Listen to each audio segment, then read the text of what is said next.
Welcome to Northwest Central Oregon. I'm Dan Holt, and I'd like to take you on a trip between Portland and the Dalles to see every little town and place of interest in this beautiful part of our country. This is my Oregon video map number 3. In this part of our state are 3 different zones: the Willamette Valley, the Cascade Mountains, and the Central Oregon Desert. We're starting in northeast Portland, then east to Fairview, Troutdale, Gresham, Orient, Pleasant Home, Cottrell, Boring, and Sandy, where we'll meet a wagon train. Heading east out of Portland on Sandy Boulevard, you pass through the Hollywood district, one of the older parts of town. Out next to the Columbia River is the Portland International Airport. This is an active place both day and night, with direct flights to major cities all over the world. Then a little west of the airport, the I-205 freeway crosses over Government Island, midway in the river between Portland and East Vancouver, Washington. There's no way to get down to the island from the freeway, but it can be reached by boat. Cattle graze here from time to time. There's several other islands in the river too, some of them quite large, like Sauvie Island. We went there in my Oregon video map number 1. The first little town east of Portland is Fairview. Right after the big city ends and you actually see a little bit of countryside starting to appear, you come into this small village with its post office and gas station. It kind of looks like the type of town where you would think nothing ever happens. Troutdale is the next town, a little bigger. It was established in the 1850s as a stop-off on a cattle drive trail along the Sandy River. Today, the population is 8,750. It has an interesting old railroad station with a little museum inside. We might as well take a look at the old railroad stuff on display. Pencil sharpener. Switchboard. No hat. Oh no, a conductor's cap. This is a stove out of a caboose. Oh, that Out is of a how? caboose. And this is what they kept their coffee warm, and kept themselves warm on out of a caboose. There's some lanterns without the glass in them. There's the oilers, oil the boxes on the side, with locks and keys, gold keys, and gold spike. These are for the switches, the padlocks for the switches.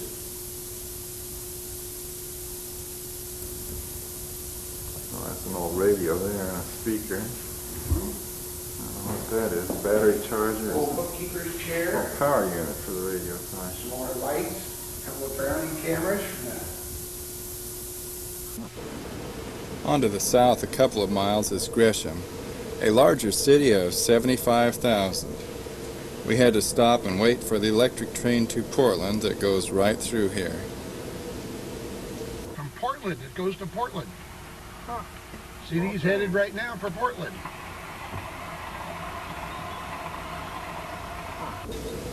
After you leave Gresham, you'll come to the small burg of Orient after you've gone 6 miles to the southeast. Then on through to the other side of town is a narrow road going to the left, which leads to Pleasant Home.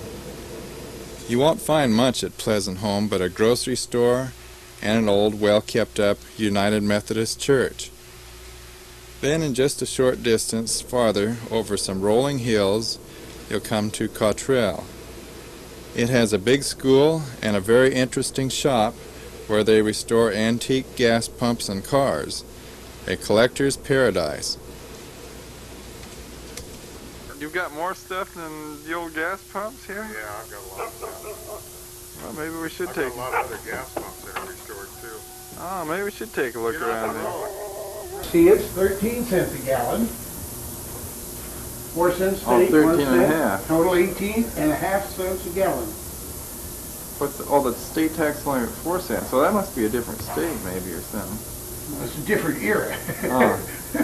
6 cents tax, total 16 cents. Oh, okay. So 10 gallons, right there, $1.60. I remember that hold- operating one of these. It pumped like this, you know, and you fill that up, and then when it got full, you could drop it out. What's it hold, about 5 gallons, or is that 10? That's 10. This here says Well, 10 right there is $1.60. Oh, I see. The gallons are marked on the side. In here, it gives you the, numbers. tells you how much 8 gallons is 28 cents. $1.28, I mean. Okay. And these are the gallons here. When you fill this up, it shows how much is in there. And it held 10 gallons in here, and then you know how much you bought. Well, that's Ethel there. Yes, oh, that's a good dog. That's a good dog. Yeah, that's something they don't make anymore either. Yes, her good girl. This is a 49 Ford flathead motor. Well, that's an older one there. Oh, that 30 something, 36, 39? That's a 39 Ford flathead.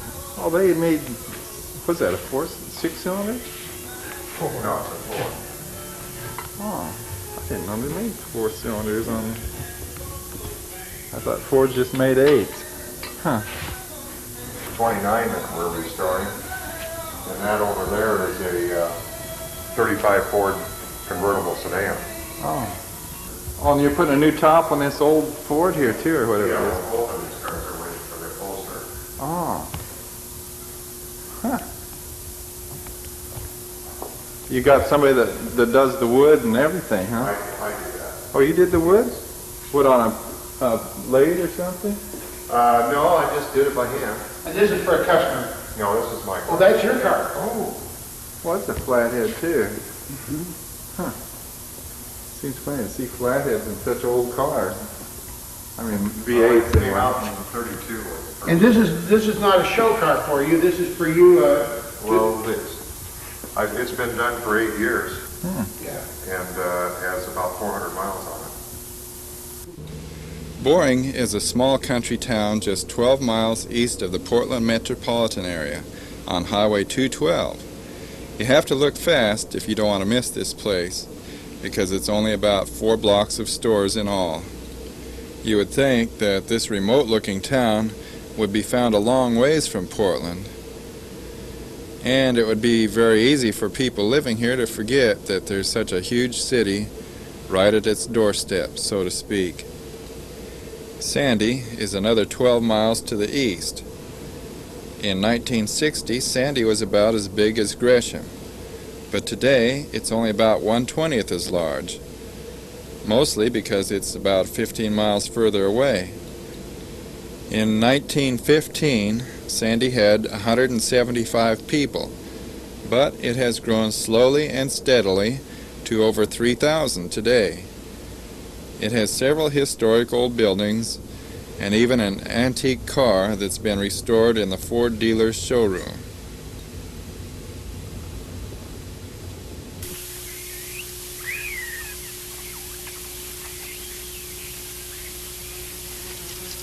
I was wondering about what year that old Ford is. Could you tell me? It's a 1911 Ford Runabout.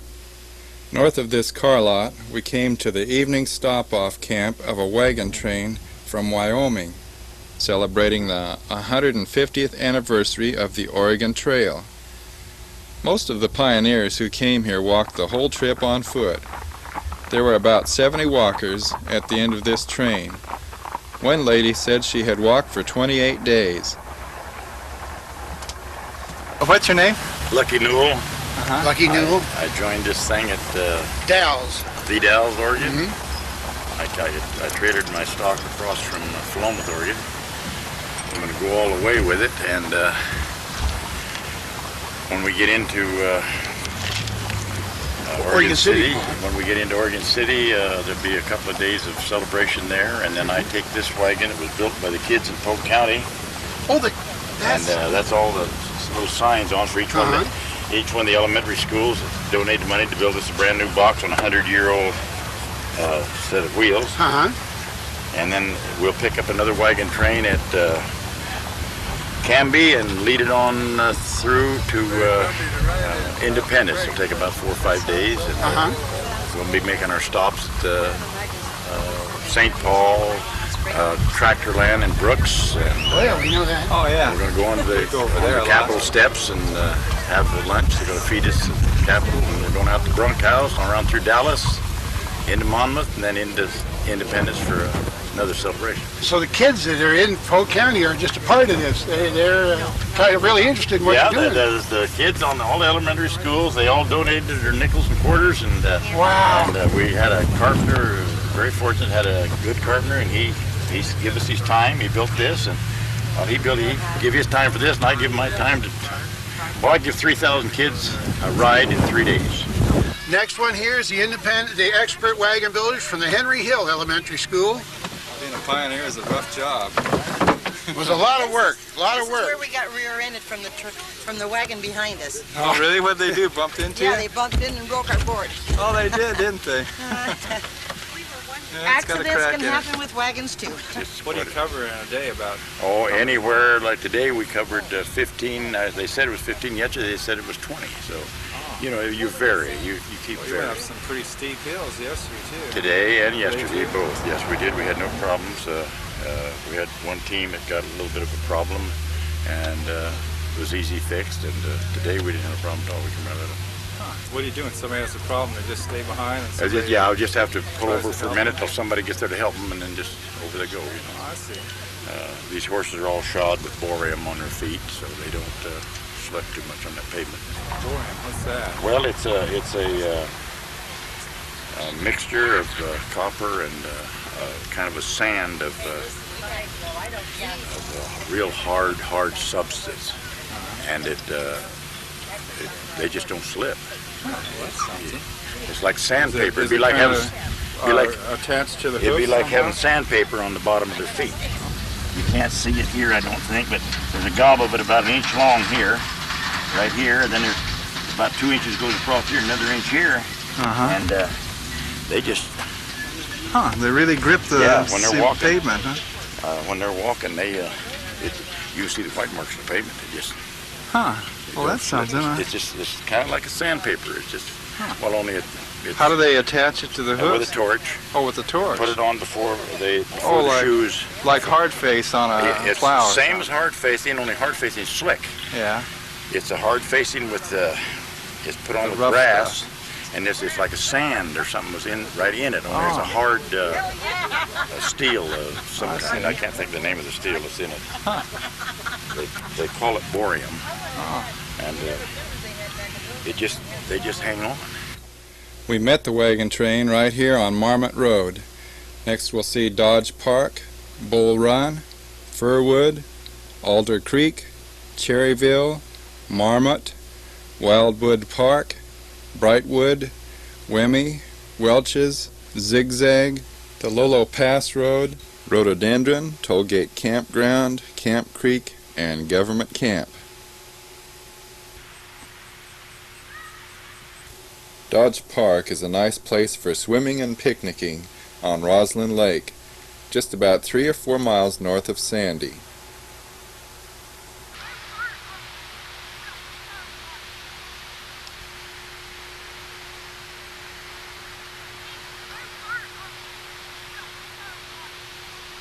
Just a little ways across from this park is the Bull Run Power Plant. I believe that's where Portland's water comes from, the Bull Run watershed just northeast of here.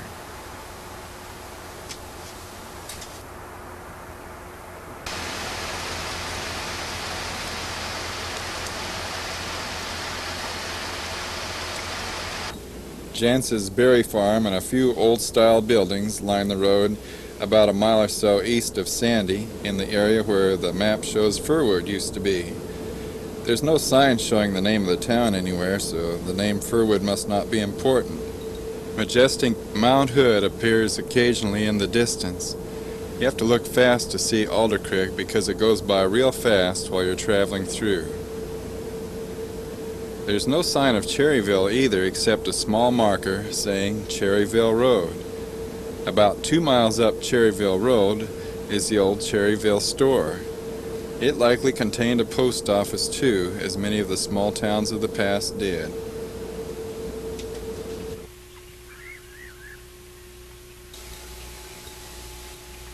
Back on Highway 26 again is this interesting place saying they buy, sell, and barter. Next, at Marmot Junction, you turn north and find this old church. Then, back onto the Barlow Road of the old Oregon Trail, and after a few houses, you come across a big old ranch. It must cover at least 100 acres. Isn't this beautiful country? We never did find any original buildings of Marmot. They must all be gone by now. The pioneers thought the holes in the ground must be marmot burrows, but they were actually made by some other animal. Nobody ever changed the name of the town, so it remained Marmot anyway. A few more miles up the road and we came across the same old sheds where we just watched the wagon trains pass by. Wildwood Park is back east on Highway 26 again, another nice picnicking and playground area in Oregon's high country. I think you can see why this is a popular place for families in the summertime. There's a small town here called Wildwood too. It isn't on the map yet. Just a little off the highway is the village of Brightwood. The little country store looks like an interesting place, doesn't it? Over at the local motel, there's an ark out in front with a couple of giraffe heads sticking out of it. Wemme, the next town to the east, has the only complete shopping center in this whole area. This town was named after a wealthy businessman in Portland who owned the first automobile in town, and he bought every new model that came out after that. The next little town to the south of here is Welches. Once a busy little community of 50 people, today it has a couple of resorts and a nice golf course.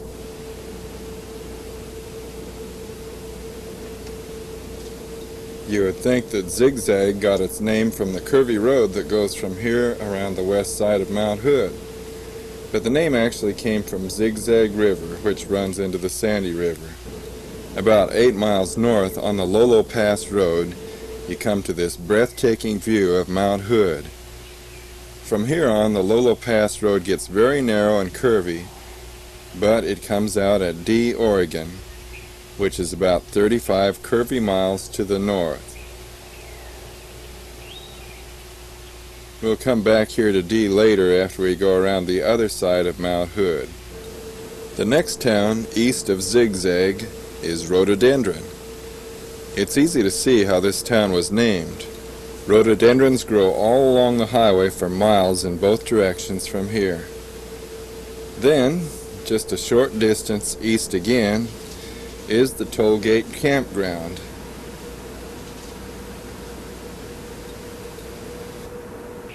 This park is on the west end of the Barlow Toll Road. You will see later why Barlow blazed this other road, because the only way around the sheer cliffs and waterfalls on the Columbia Gorge was to just build a raft and try to float your wagon downriver. Camp Creek is right at the place where the Barlow Road got really steep as 60 degrees in fact. The most treacherous spot was 300 feet down. With block and tackle they made it. Later on, with the advent of the automobile, other roads had to be built that weren't as steep. Isn't this a lovely little creek?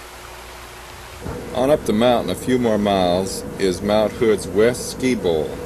Since this was in early October, they figured out another way to ski without the snow.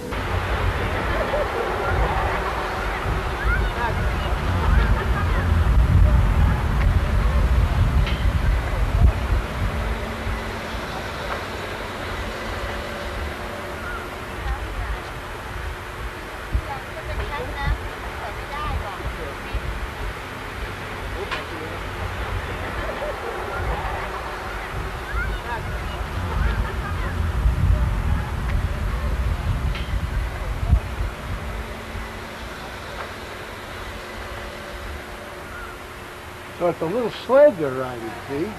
Something with wheels on You can't tell that's a little sled when you see them doing it. Man, that's really something.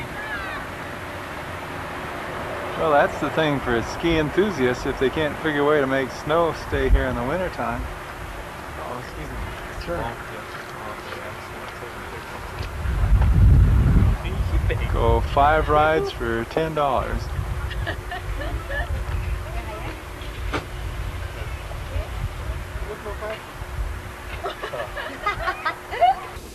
There are more than one ski lifts right here at Government Camp.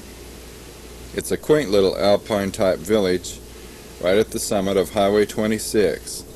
The town got its name in 1849 when some U.S. troops had to abandon their wagons here for the winter.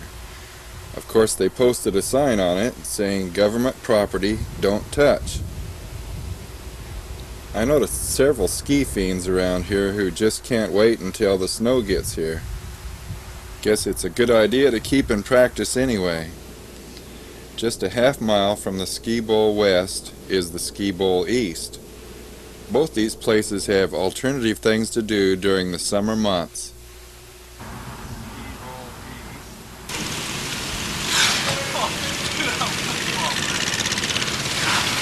I can't get it off myself.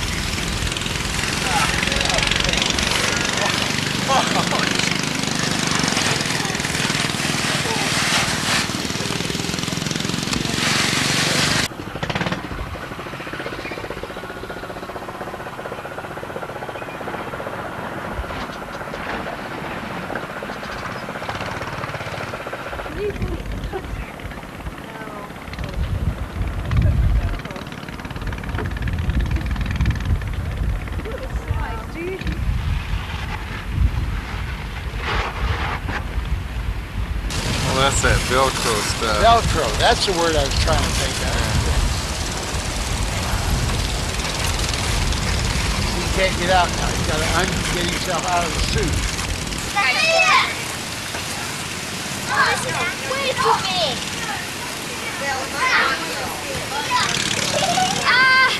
want to jump up there. That's your perfect. I'm going there over there.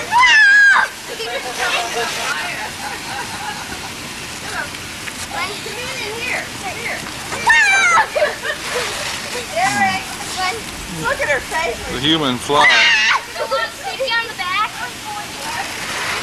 From Government Camp here, there's a 2.5 mile long ski lift to Timberline Lodge, and it's 6 miles by road. Next there's Trillium Lake and Mount Hood Meadows. This little snowmelt waterfall is on the highway just east of Government Camp.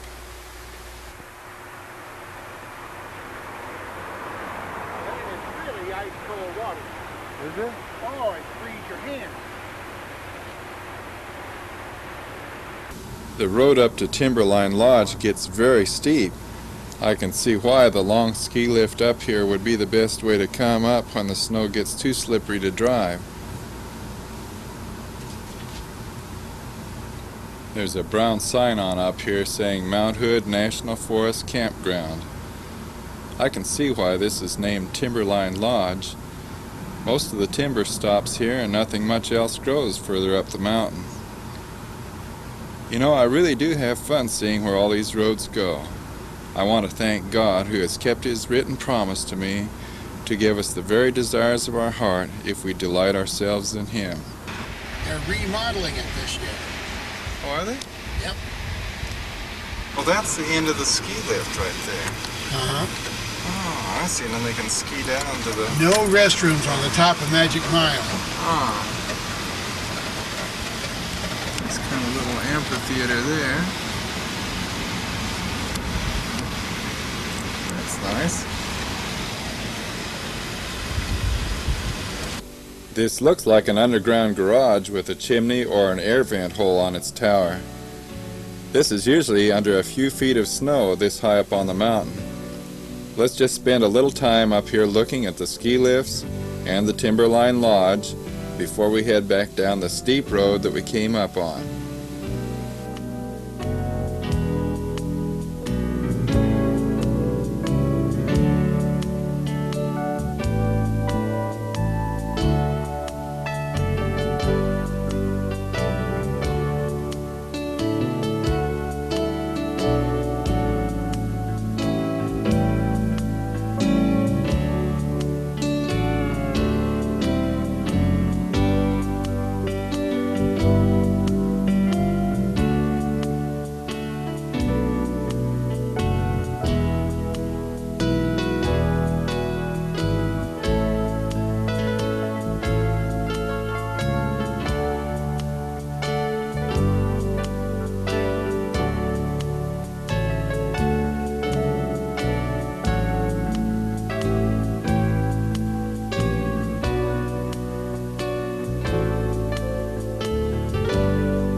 Trillium Lake is only 5 miles south of Government Camp.